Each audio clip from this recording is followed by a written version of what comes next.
गहरे रहस्यमयी जंगलों के बीच एक झील थी जिसे चमत्कारी सरोवर कहा जाता था।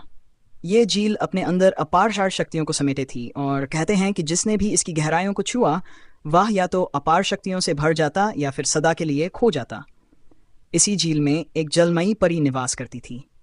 उसका नाम नीरव था और उसकी सुंदरता का कोई जवाब नहीं था। वह झील की संरक्षिका थी और सदियों से वहां का संतुलन बनाए रख रही थी। उसी जंगल के एक कोने में एक भयंकर राक्षस रहता था जिसका नाम कालग्रह था। वह क्रूर था, निर्दयी था और उसे अपनी शक्ति का घमंड था। उसे हर चीज अपने अधीन करनी थी।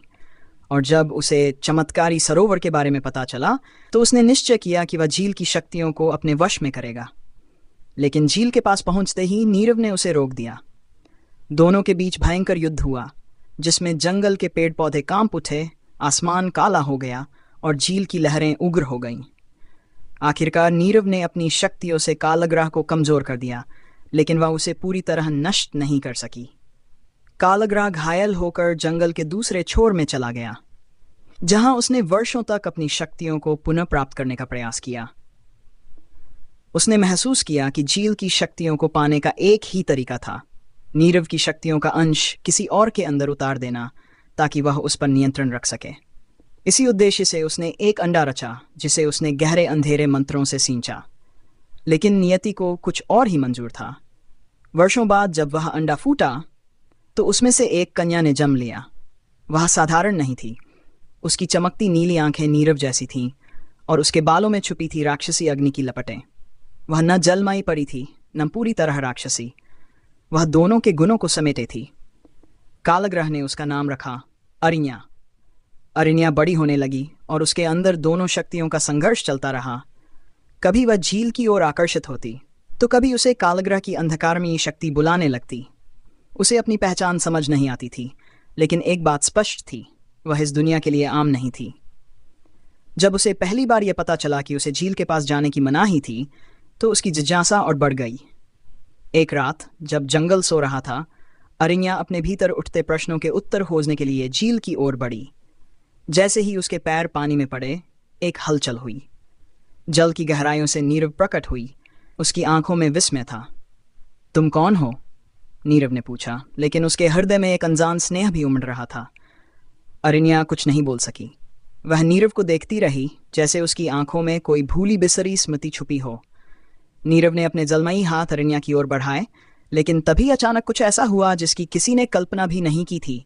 झील का पानी कांप उठा और दूर जंगल के कोने से एक गूंज उठी, अरिन्या, वापस आओ। वह कालग्रह था जिसने अपनी संतान को खोने का भय महसूस किया, लेकिन अब बहुत देर हो चुकी थी। अरिन्या का हृदय दो हिस्सों में बन चुका था। एक तरफ जलमयी परी नीरव जो उसे अपनी ओर खींच रही थी, और दूसरी ओर राक्षसी कालग्रह जो उसकी नियति को अपने अनुसार मोड़ना चाहता था। परंतु अरिन्या की नियति क्या थी? वह किस ओर जाएगी? अरिन्या के भीतर एक अजीब सी हलचल थी। उसकी आंखें झील के नीले जल में उतरती जा रही थीं, जैसे वहां कोई छिपा हुआ उत्तर हो। नीरव की हथेली अब भी उसकी ओर बढ़ी हुई थी, लेकिन कालग्रह की गूंज उसके कानों में गूंज रही थी। एक क्षण के लिए सब कुछ ठहर गया। नीरव और अरिन्या की नजरें मिली और उसी पल जल की सतह पर एक हल्की लहर उठी। अचानक अरिन्या को अपने भीतर एक अनोखी शक्ति का आभास हुआ। उसकी हथेली से एक हल्की सी नीली रोशनी फूटी जो नीरव की शक्ति जैसी थी। यह देखकर नीरव के होंठों पर एक हल्की मुस्कान उभरी। तुम मेरी हो, वह फुसफुसाई। अरिन्या का हृदय तेजी से धड़कने लगा। उसके अंदर कुछ जाग रहा था, कुछ जिसे उसने कभी महसूस नहीं किया था। लेकिन तभी जंगल से एक गर्ज उठी। पेड़ कांप गए, पत्तियां झड़ने लगीं और कालग्रह की परछाई झील के पास प्रकट हुई। वह मेरी है, कालग्रह की कर्कश आवाज गूंजी। उसका जन्म मेरे अंधकार से हुआ है और वह मेरी उत्तराधिकारी बनेगी। अरिन्या के भीतर जैसे तूफान उठ खड़ा हुआ। उसके चारों ओर पानी और अंधकार की शक्तियां घुलने लगीं। वह कांप रही थी, समझ नहीं पा रही थी कि उसे किस ओर जाना है। नीरव ने अपनी आवाज को मधुर और स्थिर बनाए रखा। सुनो अपने भीतर की पुकार को, अरिन्या। शक्ति तुम्हारे भीतर है, लेकिन उसका उपयोग कैसे करना है, यह तुम्हें चुनना होगा। कालग्रह ने अपना विशाल हाथ बढ़ाया। चुनने के लिए कुछ नहीं है। तुम मेरी संतान हो और तुम्हारी नियति मेरे साथ बंधी है। अरिन्या ने अपनी मुट्ठियां भींच लीं। उसके पैरों के नीचे पानी हलचल मचाने लगा और उसकी आंखों में ज्वाला जल उठी। वह दोनों की ओर देख रही थी, एक तरफ नीरव जो उसे अपनाना चाहती थी और दूसरी ओर कालग्रह जिसने उसे जन्म दिया था। उसके भीतर की हलचल अब असहनीय हो चुकी थी। अचानक उसकी हथेली से एक शक्तिशाली ऊर्जा निकली जिसने झील के पानी को उछाल दिया और पूरे जंगल को एक पल के लिए झकझोर दिया। नीरव और कालग्रह दोनों ही एक क्षण के लिए चकित रह गए। अरिन्या की आंखें अब बदल चुकी थीं। एक आंख नीले जल की तरह चमक रही थी और दूसरी में अंधकार की ज्वाला थी। उसने एक गहरी सांस ली और पहली बार अपने भीतर के तूफान को नियंत्रित करने की कोशिश की। उसकी आवाज़ अब गूंजने लगी थी, जैसे कोई प्राचीन शक्ति उसमें जाग गई हो। मैं किसी की नहीं हूं, उसने कहा। मैं अपनी खुद की नियति चुनूंगी। कालग्रह क्रोधित हो उठा। यह संभव नहीं। शक्ति या तो अंधकार की होती है या प्रकाश की। तुम दोनों में से किसी एक को चुनोगी। लेकिन अरण्या को अब समझ आ चुका था। वह कोई साधारण जीव नहीं थी। वह जलमयी परी की कोमलता और राक्षसी शक्ति दोनों को अपने अंदर समेटे थी। वह अंधकार को भी समझती थी और प्रकाश को भी। तभी अचानक झील का जल और जंगल का अंधकार उसके चारों ओर घूमने लगे। कुछ ऐसा होने जा रहा था जिसकी कल्पना किसी ने नहीं की थी। अरण्या के चारों ओर जल और अंधकार की शक्तियां एक चक्रवात की तरह घूमने लगीं। झील की लहरें उग्र हो गईं और जंगल के पेड़ हिलने लगे। कालग्रह अपनी पूरी शक्ति से अरण्या को वश में करना चाहता था, लेकिन पहली बार उसे लगा कि उसकी संतान उसकी पकड़ से दूर हो रही है। नीरव की आंखों में मिश्रित भाव थे, आशा, चिंता और एक अनकहा भय। अरण्या का शरीर हल्का होने लगा, जैसे वह स्वयं हवा में घुल रही हो। उसकी दोनों हथेलियों से दो अलग अलग शक्तियां निकल रही थीं। एक ओर पानी की हल्की नीली लहर, तो दूसरी ओर अंधकार की जलती हुई आग। उसका मन शांत था, लेकिन भीतर एक निर्णय पक रहा था। कालग्रह ने फिर अपना विशाल हाथ आगे बढ़ाया। तुम्हें अपनी शक्ति को पहचानना होगा अरण्या। मैं तुम्हारा सृजनकर्ता हूं, तुम केवल मेरी हो। अरण्या ने उसकी ओर देखा। उसकी आंखों में कोई भय नहीं था। उसने अपने हाथ आगे किए और कालग्रह से निकली अंधकार की लपटों को थाम लिया। नीरव चौकन्नी हो गई, लेकिन अरण्या ने उसकी ओर देखा और हल्की मुस्कान दी। शक्ति दी जाती है, लेकिन उसका उपयोग कैसे करना है यह हम तय करते हैं, अरण्या ने धीरे से कहा। अगले ही पल उसने कालग्रह से मिली अंधकार की शक्ति को अपनी जलमयी ऊर्जा में मिला दिया। दोनों शक्तियां एक दूसरे से टकराईं, लेकिन विस्फोट नहीं हुआ। इसके बजाय एक नई अनोखी ऊर्जा ने जन्म लिया, ऐसी ऊर्जा जिसमें न अंधकार पूरी तरह हावी था और न ही प्रकाश। वह कुछ नया था, कुछ अनदेखा। कालग्रह चीख उठा। उसे अपनी शक्ति खिसकती महसूस हो रही थी। यह असंभव है, अंधकार और जल कभी एक नहीं हो सकते। अरण्या ने उसे देखा और कहा, शायद तुम्हारी शक्ति केवल नष्ट करने के लिए बनी थी, लेकिन मेरी शक्ति कुछ नया बनाने के लिए है। तभी झील की लहरें उठीं और कालग्रह को घेर लिया। उसकी चीखें गूंजने लगीं और उसकी काली परछाई धीरे धीरे जल में समाने लगी। वह छटपटाया, लेकिन अरण्या की शक्ति अब पूरी तरह से संतुलित थी। उसने पहली बार अपनी नियति को खुद आकार दिया था। जब पानी शांत हुआ तो कालग्रह का कोई नामो निशान नहीं था। उसकी शक्ति पूरी तरह से अरण्या में समा चुकी थी, लेकिन अब वह केवल अंधकार नहीं थी, वह एक नई शक्ति थी जिसमें नाश और सृजन दोनों की क्षमता थी। नीरव ने एक लंबी सांस ली और अपनी हथेली अरण्या के कंधे पर रखी। तुमने असंभव को संभव कर दिया। अरण्या ने झील की ओर देखा। पानी अब पूरी तरह शांत था, जैसे वर्षों पुराना संतुलन वापस आ गया हो। लेकिन यह वही झील नहीं थी, इसमें कुछ बदल गया था। अरण्या जानती थी कि यह उसकी यात्रा की बस शुरुआत थी।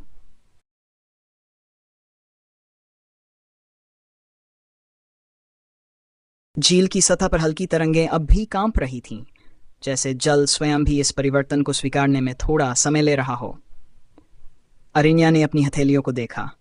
वहां अब न केवल जल की शीतलता थी, न ही अंधकार की जलती हुई लपटें, बल्कि एक नई शक्ति बह रही थी जिसे समझने में उसे समय लगेगा। नीरव ने गहरी नजरों से उसकी ओर देखा, जैसे वह अरण्या के भीतर उस परिवर्तन को पढ़ने की कोशिश कर रही हो। नीरव ने धीरे से कहा, अब जब तुमने संतुलन को अपनाया है तो तुम्हें यह भी समझना होगा कि शक्ति अकेले जीवन का आधार नहीं होती। यह एक दायित्व है, एक परीक्षा। अरण्या ने उसकी बात सुनी, लेकिन उसका मन अब भी विचलित था। उसने कालग्रह को हराया था, लेकिन वह मरा नहीं था, वह उसके भीतर समाया था। वह जानती थी कि शक्ति को नियंत्रित करना उतना ही कठिन था जितना इसे प्राप्त करना। वह धीरे धीरे झील से बाहर निकली और उसकी हरकतों में एक अजीब सा हल्कापन था, जैसे उसका शरीर अब भी इस नए बदलाव को महसूस कर रहा हो। जंगल अब शांत था, लेकिन उस शांति में भी एक अजीब सी बेचैनी छुपी थी। अरण्या जानती थी कि उसका सफर यहीं खत्म नहीं हुआ। अब आगे क्या? उसने नीरव से पूछा। नीरव कुछ देर चुप रही, फिर उसने झील की ओर इशारा किया। यह झील हमेशा से संतुलन की रक्षक थी, लेकिन समय के साथ यहाँ की शक्ति बिखर गई थी। तुमने इसे फिर से जोड़ा है, लेकिन तुम्हें अभी भी यह समझना होगा कि इस शक्ति का सही उपयोग क्या है। अरण्या ने झील की गहराई में झांका। उसे वहां कुछ हलचल महसूस हुई, जैसे जल के भीतर कुछ जाग रहा हो। अचानक जल में हल्की रोशनी चमकी और कुछ क्षणों बाद एक छवि उभरने लगी। वह एक नगर था, पत्थर की दीवारों से घिरा हुआ, ऊंचे बुर्जों वाला।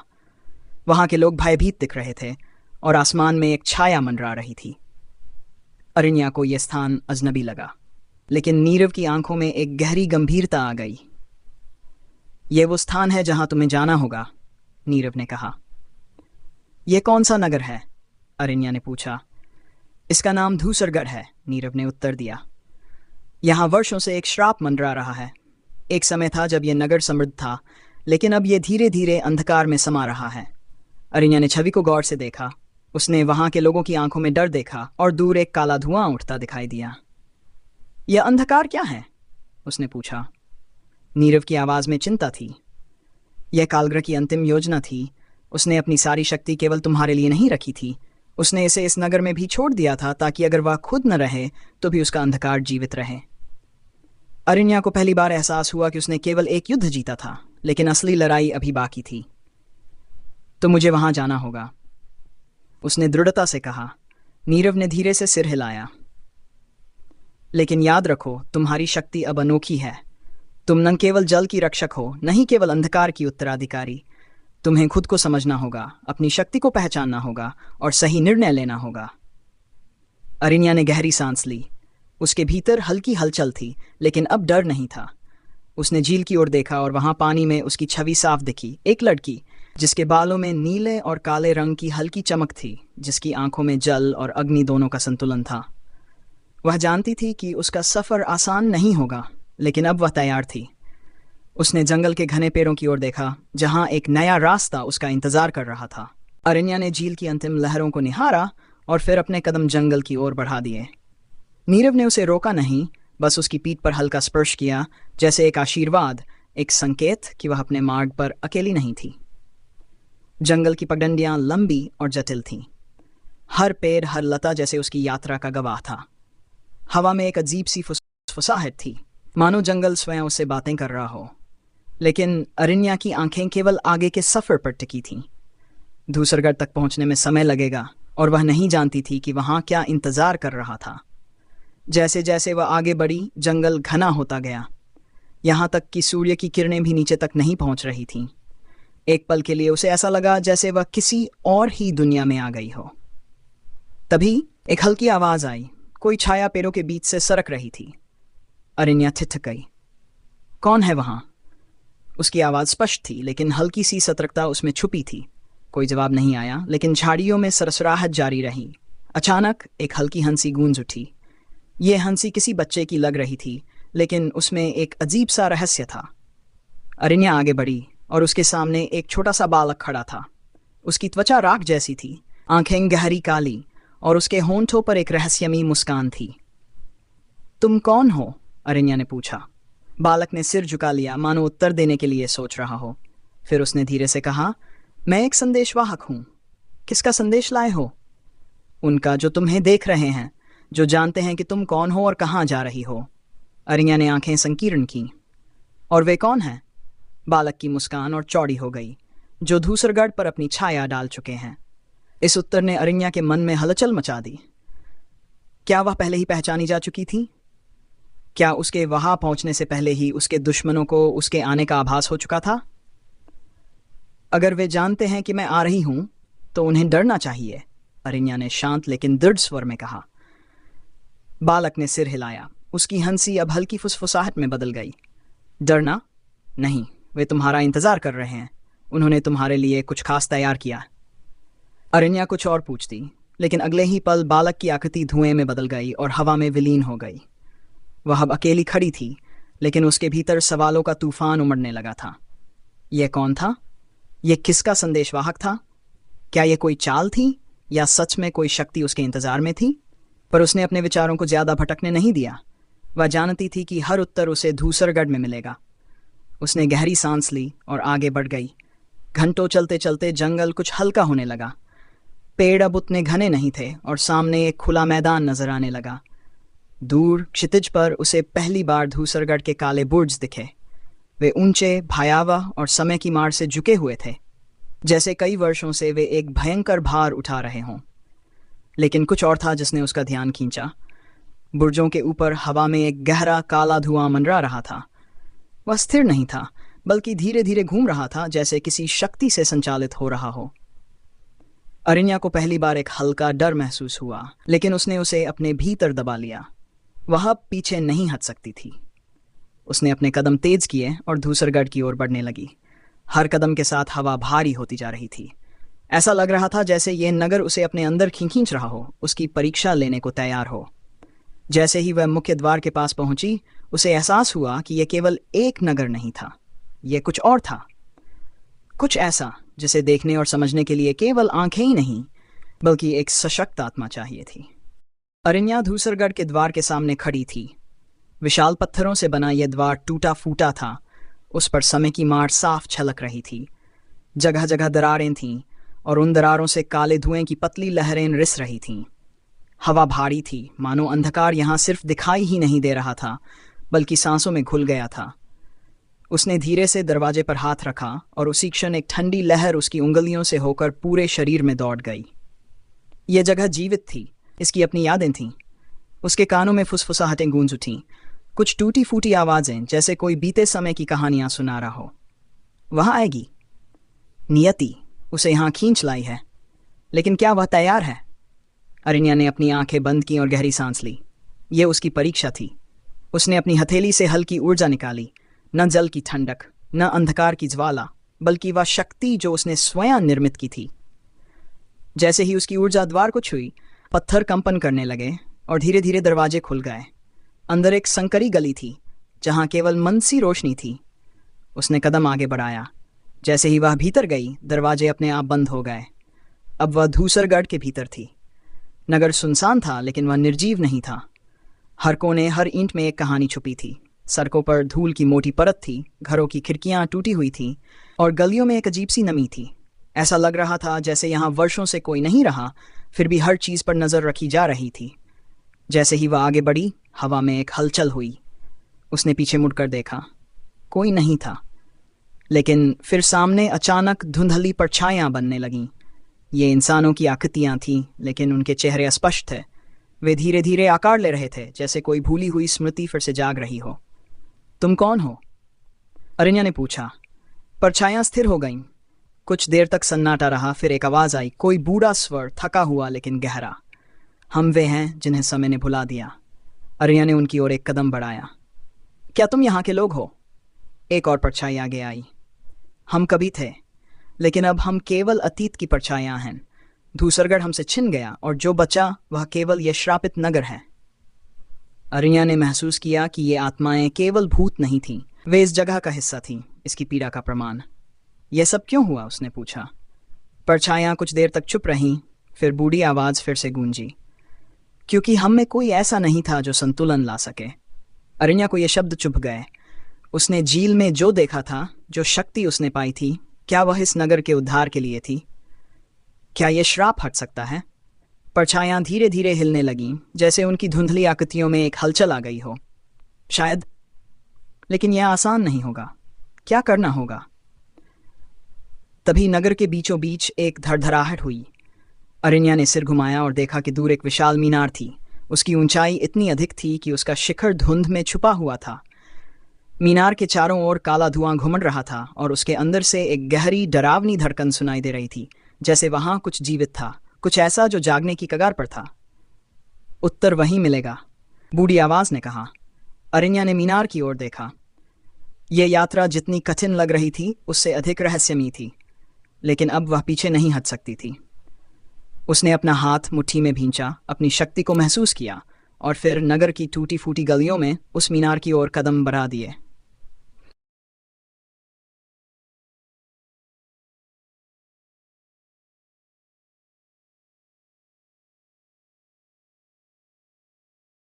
अरण्या धूसरगढ़ की संकरी गलियों से होती हुई मीनार की ओर बढ़ी। रास्ते में हर इंट, हर टूटी खिड़की जैसे उससे कुछ कहना चाह रही थी। हवा भारी थी और हर कदम के साथ वह अंधकार की धड़कन को और स्पष्ट महसूस कर सकती थी।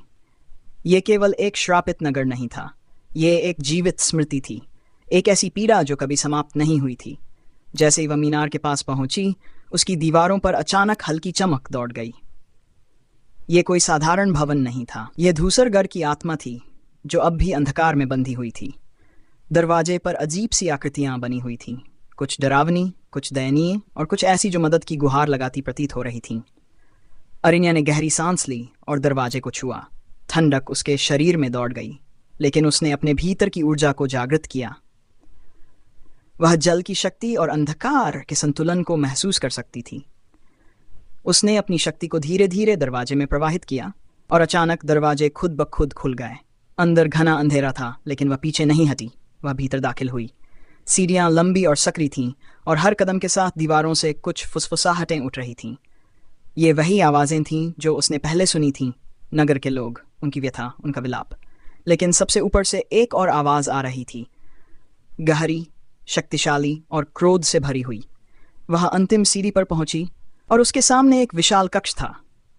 बीचों बीच एक सिंहासन था और उस पर एक आकृति बैठी थी, लंबी, छायादार, आंखों में लाल ज्वाला और चारों ओर काला धुआं लिपटा हुआ। तो तुम आ ही गई, आवाज गूंज उठी। अरिन्या ने कोई भय नहीं दिखाया। तुम कौन हो? मैं इस नगर का शासक था, वह आकृति गर्जी, और अब मैं इसका अभिशाप हूं। तुमने इसे क्यों श्रापित किया?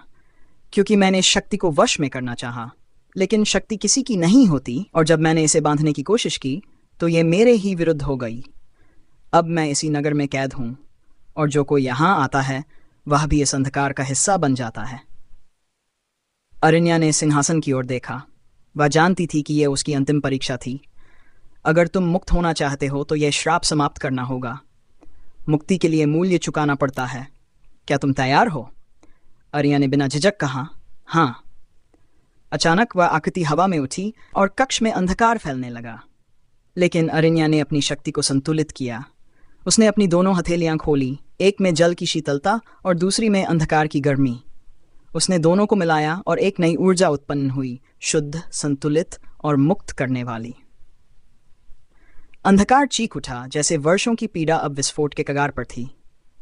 कक्ष कांपने लगा, दीवारें दरकने लगीं और वह आकृति दर्द से कराह उठी। लेकिन अरिन्या स्थिर रही। उसने अपनी ऊर्जा को सिंहासन की ओर बढ़ाया और जैसे ही वह उस आकृति से टकराई, एक उज्ज्वल प्रकाश फूट पड़ा। मीनार हिलने लगी।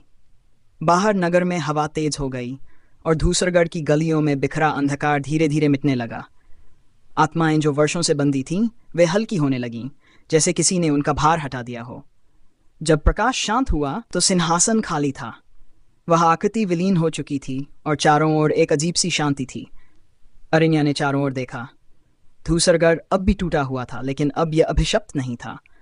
आत्माएं मुक्त हो चुकी थीं और आसमान में पहली बार सूर्य की हल्की किरणें झलकने लगी थीं। उसने गहरी सांस ली। उसकी यात्रा समाप्त हो गई थी, लेकिन उसके भीतर कुछ बदल चुका था। वह अब केवल जलमी परी या अंधकार की उत्तराधिकारी नहीं थी। वह कुछ और बन चुकी थी, एक संतुलन की रक्षक, एक नई शक्ति की धारक। उसने अंतिम बार नगर की ओर देखा और फिर अपने कदम वापस जंगल की ओर बढ़ा दिए। अब वह जानती थी कि उसकी नियति केवल एक जगह तक सीमित नहीं थी।